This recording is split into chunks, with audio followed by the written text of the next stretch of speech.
এখন হচ্ছে যে দুপুর 2টা বাজে, আপনার অ্যাম্বুলেন্সটা কোথায়? আমারটা গ্যারেজে আছে। গ্যারেজের মধ্যে। তাহলে আপনি এখানে বসে কি করতেছেন?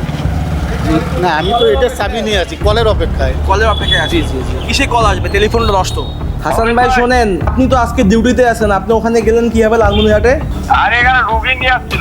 আপনি কিভাবে রুগী নিয়ে গেছেন? আপনার গাড়ি তো এইখানে। ভাই শোনেন, আমার একটা ভাইটা খুব অসুস্থ, তাকে নিয়ে এখান থেকে নেওয়ার জন্য আসছি ভাই, অন্য অ্যাম্বুলেন্স নিয়ে। তাহলে আপনি সরকারি অ্যাম্বুলেন্স, আপনার এইখানে, আপনি ডিউটিতে আছেন এই মুহূর্তে, ডিউটিতে কিন্তু আপনাকে, আর আপনি বলতেছেন আপনি লালমনিরহাট গেছেন, এটা কীভাবে গেছেন আপনি লালমনিরহাটে? এই সরকারি মেডিকেল কলেজ হাসপাতালের অ্যাম্বুলেন্স সেবা নিতে চান তাহলে এই টেলিফোনটিতেই কল দিতে হবে।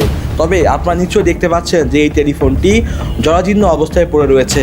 এসেছি রংপুর মেডিকেল কলেজ হাসপাতালের অ্যাম্বুলেন্স চালকদের ডিউটি রুমে। এখানে আমি এসে দেখতে পাচ্ছি এখানে চালকরা বসে রয়েছেন, এবং যদি একটু অন্য প্রান্তে আপনাদেরকে নিয়ে যাই, এই রুমের মধ্যে কিন্তু চালকরা বিশ্রামরত অবস্থায় থাকেন।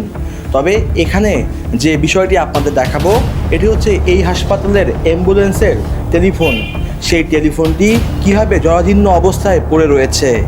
এই অ্যাম্বুলেন্সকে যদি রংপুর বিভাগের মানুষেরা অসুস্থ হয়ে এই সরকারি মেডিকেল কলেজ হাসপাতালের অ্যাম্বুলেন্স সেবা নিতে চান তাহলে এই টেলিফোনটিতেই কল দিতে হবে।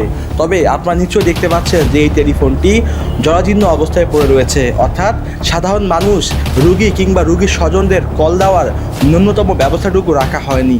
এখানে এসে যে তথ্যগুলো পাচ্ছি যে সরকারি মেডিকেল কলেজ হাসপাতালের মোট 5টি অ্যাম্বুলেন্স রয়েছে, যার মধ্যে একটি রয়েছে আইসিইউ অ্যাম্বুলেন্স, যেটি আমি দেখতে পেয়েছি তালাবদ্ধ অবস্থায় রয়েছে, এবং 3টি অ্যাম্বুলেন্স সচল রয়েছে।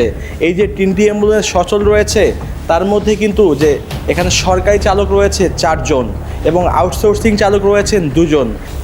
এখানে যে চালকদের দেখতে পাচ্ছেন তারা রুগী সেবার থেকে বেশিরভাগ সময়ই এই হাসপাতালের পরিচালক কিংবা অন্যান্য যারা রয়েছেন তাদেরকে পরিবহনে বেশি ব্যস্ত থাকেন, কেননা এই হাসপাতালে ড্রাইভারের সংকটও রয়েছে।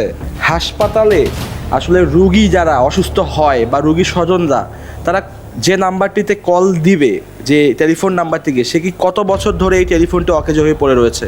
না, 2 মাসের মতো হবে, বছর না, 2 মাস। এই 2 মাসে আপনারা কি ব্যবস্থা দিয়েছেন? আমরা ওই টিএনটিতে অভিযোগ করছি।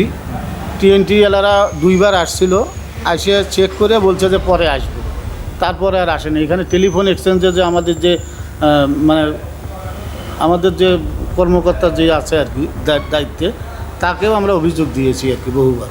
আচ্ছা, এখানে আপনারা মোট সরকারি ড্রাইভার কতজন? আমরা সরকারি আছি 4 জন, আউটসোর্সিং 2 জন। আউটসোর্সিং 2 জন। আচ্ছা, তাহলে এই যে 2 মাস ধরে যে টেলিফোনটি যে বিকল, তাহলে আপনারা কীভাবে রুগী পরিবহন করছেন? এখন আমরা তো সার্বক্ষণিক এখানে থাকি, টেলিফোনটা থাকলে আমাদের জন্য সুবিধা হইতো। সরাসরি মানে ওই রুগীর লোকেরা আমাদের কাছে কল দিত, আমরা ওই কল অনুযায়ী আমরা চলে যেতাম। এখন কল পাচ্ছেন না? এখন আমাদের এখানে ওই আমরা রুম খুলে বসে থাকি, হয়তো মোবাইলে বা সরাসরি যদি কেউ আসে সেগুলোতে আমরা সেবা দিই। আপনি এই চলতি মাসে কোনো রুগী পরিবহন করেছেন? না। তাহলে আপনি কাকে পরিবহন করেন? আমি ডিরেক্টর স্যারকে। আচ্ছা, আপনি অ্যাম্বুলেন্স চালান না? না। আচ্ছা, আপনি? আমিও অ্যাম্বুলেন্স চালাই না, আমি স্যারের গাড়ি চালাই, আমরা রোগী পরিবহন করি না। আমরা এখানে এসে দেখছি আজকে যে রোগী পরিবহন করার জন্য শুধুমাত্র এই মুহূর্তে একজন চালকই রয়েছে। তবে তিনি কল পাবেন কিভাবে? এই হাসপাতালের অন্ধকার একটি কক্ষের মধ্যে সরকারের দেয়া যে টেলিফোনটি রয়েছে, যে টেলিফোনে এই অঞ্চলের মানুষরা অসুস্থ হয়ে কল দিবে, সেই টেলিফোনটি যেমন বিকল হয়ে পড়ে রয়েছে, তেমনি কিন্তু এই যে চালক, তিনিও কিন্তু এখানে বসে রয়েছেন, কেননা তাকে তালাশ করার যে ব্যবস্থা সেটি কিন্তু রাখা হয়নি। তিনি বলছেন গত 2 মাস যাবৎ এটি বন্ধ হয়ে পড়ে রয়েছে। তারা টিএনটিকে বারবার বলেছে, এখন পর্যন্ত ব্যবস্থা নেওয়া হয়নি। সরকারি হাসপাতালের টেলিফোনটি বিকল, যার ফলে সরকারি অ্যাম্বুলেন্সে রুগী পাচ্ছেন না। অন্যদিকে আবার বেসরকারি পর্যায়ে যে অ্যাম্বুলেন্সগুলো রয়েছে বা ব্যক্তি পর্যায়ে, তা কিন্তু রংপুর মেডিকেল কলেজ হাসপাতালের সামনে ভরপুর রয়েছে। অর্থাৎ এই অঞ্চলের মানুষেরা সরকারি পর্যায়ের অ্যাম্বুলেন্সটি ঠিকমতো পাচ্ছেন না, একটি সিন্ডিকেটের খপ্পরে পড়ে। অন্যদিকে বেসরকারি অ্যাম্বুলেন্সদেরকে সুবিধা দেওয়া হচ্ছে, যার একটি কমিশন কিন্তু এই হাসপাতালের অসাধু কর্মচারীরা পাচ্ছে। স্বাধীনতা এত বছর পরেও সারা দেশে বিভিন্ন জায়গায় পরিবর্তন হয়েছে, তবে রংপুর মেডিকেল কলেজ হাসপাতালে তেমন কোনো পরিবর্তন চোখে পড়েনি। শাহরিয়ার মিম, ডিআইবি নিউজ, রংপুর।